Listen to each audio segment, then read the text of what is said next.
ప్రభువైన యేసుక్రీస్తు నామములో అందరికీ శుభాలు తెలియచేసుకుంటున్నాను.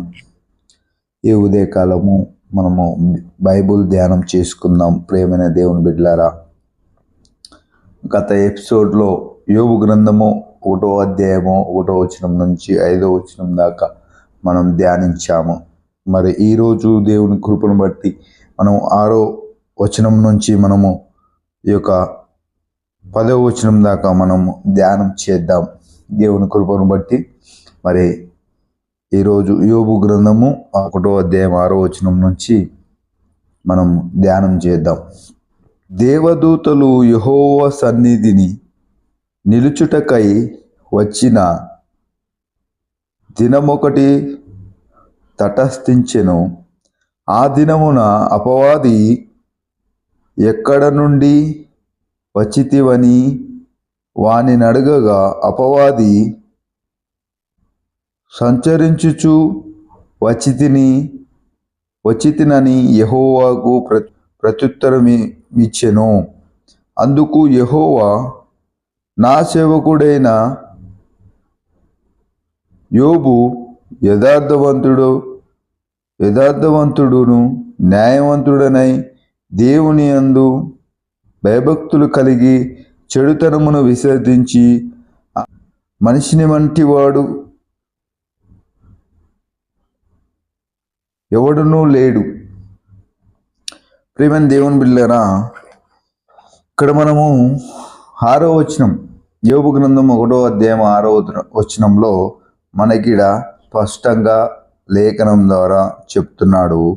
దేవదూతలు యెహోవా సన్నిధికి నిలుచుటకై వచ్చిన దినమొకటి తటస్థించెను. ఆ దినమున అపవాదియగువాడు వారితో కలిసి వచ్చెను. చూడండి, అపవాది ఎవరితో కలిసి వెళ్ళాడు? ఆ దేవదూతలు ఒక టైము వచ్చింది, ఒక గడిగ వచ్చినప్పుడు దేవుని మందిరము, దేవుని సన్నిధికి వెళ్ళడానికి ఆ యొక్క దేవదూతలు, దైవ కుమారులు అనబడే వాళ్ళు మరి దేవుని సన్నిధిని నిలవడానికి వెళ్తుండగా, వారితో పాటే ఈ యొక్క అపవాది వెళ్తుండగా మనకు ఈ లేఖనం ద్వారా మనం చూస్తున్నాం. అయితే మళ్ళీ ఒకసారి మీ గురించి నేను చదవడం ప్రారంభిస్తాను. మీరు కూడా ఆ యొక్క బైబిల్ ఓపెన్ చేసి మరి ఉదయకాల సమయంలో ధ్యానం చేయండి. దేవదూతలు యెహోవా సన్నిధిని నిలుచుటకై వచ్చిన దినమొకటి తటస్థించెను. ఆ దినమున అపవాది యగు వాడు వారితో కలిసి వచ్చెను. చూడండి, అపవాది వారితో కలిసి వచ్చెను. ఎవరితో? దేవదూతలు, దైవ కుమారులు. వాళ్ళు దేవుని మందిరానికి వెళ్తుండగా మరి వారితో కలిసి అపవాది వచ్చి ఆ యొక్క సన్నిధిలో కలిసి వచ్చెను. యెహోవా, చూడండి, ఇక్కడ యెహోవా అంటున్నాడు దేవుడు. యెహోవా, నీవు ఎక్కడ నుండి వచ్చితివి అని వానిని అడగగా, ఎవరిని?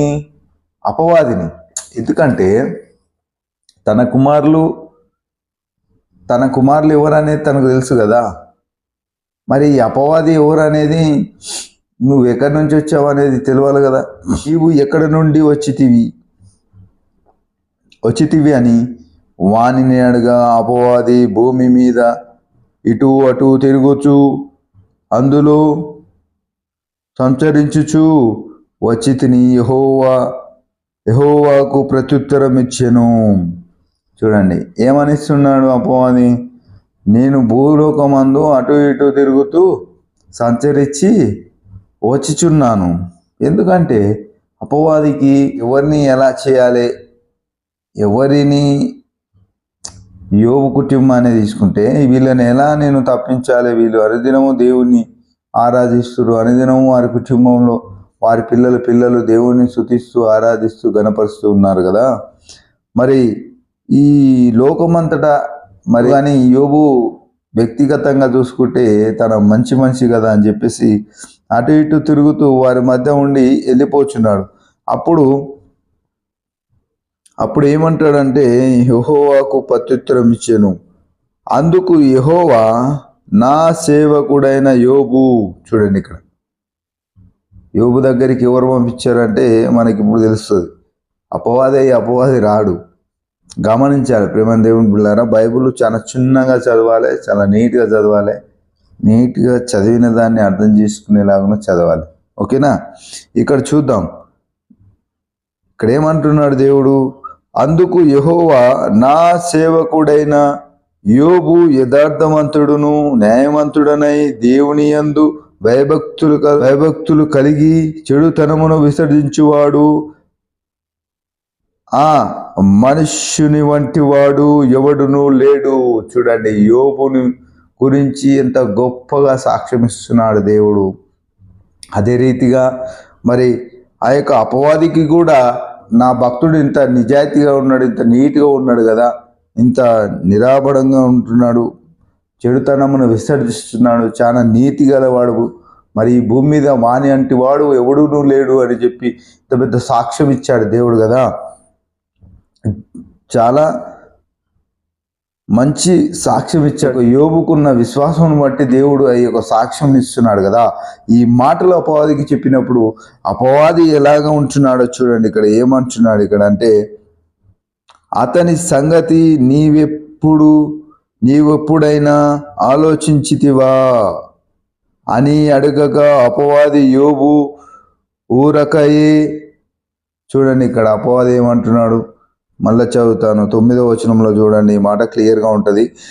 అతని సంగతి నీవెప్పుడైనా ఆలోచించితివా అని అడుగగా అపవాది ఏమంటున్నాడు చూడండి ఇక్కడ, అపవాది యోబు ఊరకయే దేవుని యందు భయభక్తులు గలవాడవై నీవు అతనికిని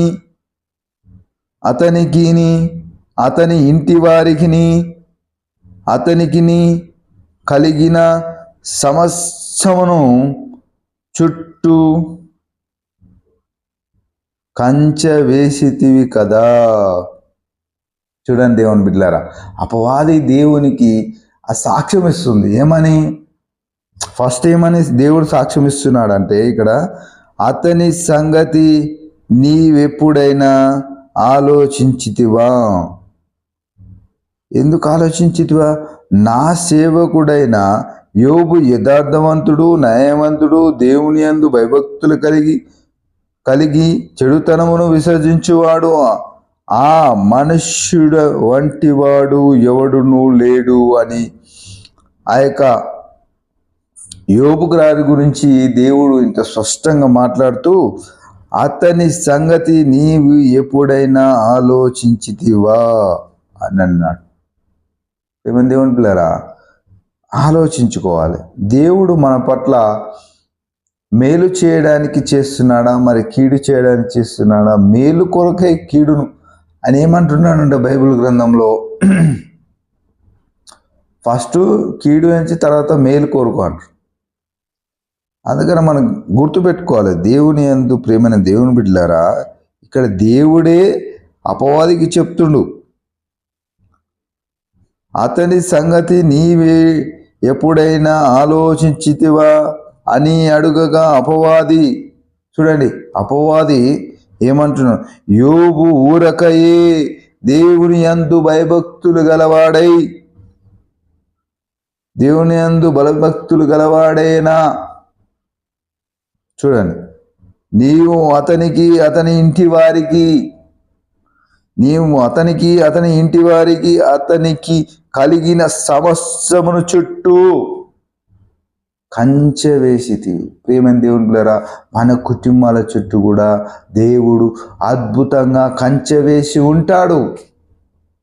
కంచె వేయాలంటే నీవు దేవుని యందు నమ్మకం కలిగి ఉండాలి, దేవుని యందు విశ్వాసం కలిగి ఉండాలి, దేవుని యందు భయభక్తులు కలిగి ఉండాలి, చెడుతనమును విసర్జించేవాడుగా ఉంటుండాలి. యోబు గారు మనము మొదటి వచనంలో చూసినట్టయితే ఆయన ఊజు దేశమంతటిలో పెద్ద ధనవంతుడు. చూడండి, 1000 గొర్రెలు, 100 ఎడ్లు, ఆవులు, పనివారు సంతతి, ఆ యొక్క పనివాళ్ళు, ఆ యొక్క కుటుంబ సభ్యులు ఎంతమంది? 7 కుమారులు, 3 కూతుర్లు, వారి పిల్లలు, ఈ సమస్త సమస్తము చుట్టూ దేవుడు కంచె వేసి ఉంచావు నీవు అని చెప్పి ఆ యొక్క అపవాది ఇక్కడ దేవునికి సాక్ష్యంగా నిలబడ్డది. అయితే చూడండి, మనము 9వ వచనము లాస్ట్ లైను, ఊరకయే దేవుని యందు భయభక్తులు కలవాడాయనా, నీవు అతని ఇంటి వారికి అతనికి కలిగిన సమస్తమును చుట్టూ కంచె వేసితివి కదా. చూడండి, కంచె వేసితివి కదా. నీ కుటుంబాల్లో, నీ పిల్లల కుటుంబాల్లో, నీ గృహం చుట్టూ కంచె వేయలేదని బాధపడుతున్నావా? దేవుడు ఎప్పుడో కంచె వేసి ఉంచాడు, కానీ ఆ కంచె దాటి నువ్వేమేం చేస్తున్నావో నీకు తెలియట్లేదు. ప్రియమైన దేవుని బిడ్డలారా, జ్ఞాపకం చేసుకోండి, దేవుడు అనుదినము మనతోటే ఉంచున్నాడు. అనుదినము మనం చేసే క్రియలను చూస్తున్నాడు. అనుదినము మనము పలికే ప్రతి మాటను ఆయన వింటున్నాడు. ప్రియమైన దేవుని బిడ్డలారా, మార్చుకోండి. మీ గృహాల చుట్టూ యెహోవా దేవుని కంచె ఉండాలి అంటే చూసుకోండి. మీరు ఇక్కడ చెప్తున్నాడు, స్వయంగా యెహోవానే చెప్తున్నాడు. యోబు ఎంత యథార్థవంతుడు, ఎంత సత్యవంతుడు, చెడుతనమును విసర్జించిన వాడు, అతడి గురించి నువ్వు ఏం చేస్తివి అని అంటే, ప్రియమైన దేవుని బిడ్డలారా, అపవాది ఈ లోకమంతటా అటు ఇటు తిరుగుతుంటాడు. అతనికి ఏం పని? తనకున్న పని తనకు అప్పచెప్పిండు దేవుడు. తను చేసే పని తను చేయాలి. కానీ నీకు అప్పచెప్పిన పని నువ్వేం చేస్తున్నావు? ఈ భూలోకంలో చెడుతనమును విసర్జించేవాడిగా ఉంటున్నావా? లే, మందిరానికి పోయినంతసేపు మంచిగా ఉంటారు, పాస్టర్ గారు ఉన్నంతసేపు మంచిగా ఉంటారు, సంఘ బిడ్డలు ఉన్నంతసేపు మంచిగా ఉంటారు. మరి యథావిధిగా మీ గృహాలలో వచ్చినప్పుడు మీరు ఏం చేస్తున్నారు? మీ ఆలోచన తప్పిపోతుంది. దేవుని మార్గమందు మీరు తప్పిపోతున్నారు. నీవు తప్పిపోయినప్పుడు నీ పిల్లలు తప్పిపోరని గ్యారంటీ ఏంది? నిన్ను చూసుకొనే కదా నీ పిల్లలు నడిచేది. నా తండ్రి నా ముంగట ఏమి చేసి ఉన్నాడో అదే కదా నేను చేస్తున్నానని ప్రభు యేసుక్రీస్తు వారు చెప్పారు న్యూ టెస్టిమెంట్లో. సద్దకాయల దగ్గర చెప్పడం ఈ మాట వింటున్నాం మనం. మరి మన పిల్లల ముంగట మనం ఏది విత్తుతున్నామో అదే కదా వాళ్ళు విని మళ్ళా విత్తేది, కోసేది. జాగ్రత్తగా ఆలోచించాలి. మనము బైబిల్ ప్రకారంగా నడుద్దాం. లేఖనాల ప్రకారంగా చూసుకుంటే యోబు గారి జీవిత చరిత్ర చూడండి. ఈరోజు ఈ సిరీస్లో ఇంకా చాలా ఉంది. యోబు గారు ఈడానికి అపవాది దేవదూతల ఎంబడి అపవాది వెళ్ళి ఆ యొక్క సన్నిధిలో నిలబడడం చూస్తున్నాము. ఆ సన్నిధిలో మరి అపవాదితో యెహోవా మరి ప్రభు మాట్లాడుతుండగా మనం చూస్తున్నాము. మరి ఆయన మరి యోబు గారి గురించి ఆ యొక్క తనలో ఉన్న నమ్మకాన్ని, దేవుని యందు విశ్వాసం ఉంచిన ఆ యొక్క భక్తుని గురించి సాక్ష్యం ఇస్తున్నాడు అపవాదితోటి. అపవాది ఏమంటుడు? నీవు వారి గృహం చుట్టూ, వారు చేసే పని చుట్టూ, వారి చేసే సంపద మీద, వారి గృహం చుట్టూ, వారి పిల్లల చుట్టూ నీ చేయి ఉంచావు కదా, నీ అగ్ని కంచె వేసావు కదా, మరి నేనెలా తాకను? చూడండి, ఆయన తాకలేకపోయాడు. యోబు గారి కుటుంబాన్ని, యోబు గారి సంపదను, యోబు గారి పని వాళ్ళను కానీ ఎవరిని తాకలేకపోయాడు. అందుకని అటు ఇటు తిరుగుతూ దేవదూతలు, దేవుని కుమారులు ఒకరోజు మరి మందిరానికి వెళ్ళే సమయంలో వారితో పాటు ఈ యొక్క అపవాది కూడా వెళ్తుండగా మనం చూస్తున్నాం. ఈ లేఖనంలో మనం చూస్తున్నాం. ప్రియమైన దేవుని బిడ్డలారా, అప్పుడు యోబు గారి గురించి దేవుడు సాక్ష్యం ఇస్తున్నాడు. దేవుడు సాక్ష్యం ఇచ్చిన దాన్ని బట్టి అపవాది కూడా చెప్తుండు, నీవు వారి కుటుంబానికి, వారి పిల్లలకు, వారి కలిగిన దానికి అంతటికి నీవు కంచె వేసితివి కదా, మరి నేనేం చేయాలయ్యా? చూడండి, 6వ వచనం నుంచి మనం 10వ వచనం దాకా ఈరోజు ధ్యానిద్దాం. నీవు అతనిని, అతని ఇంటి వారికి, అతనికి కలిగిన సమస్తమును చుట్టూ కంచె వేసితివి కదా.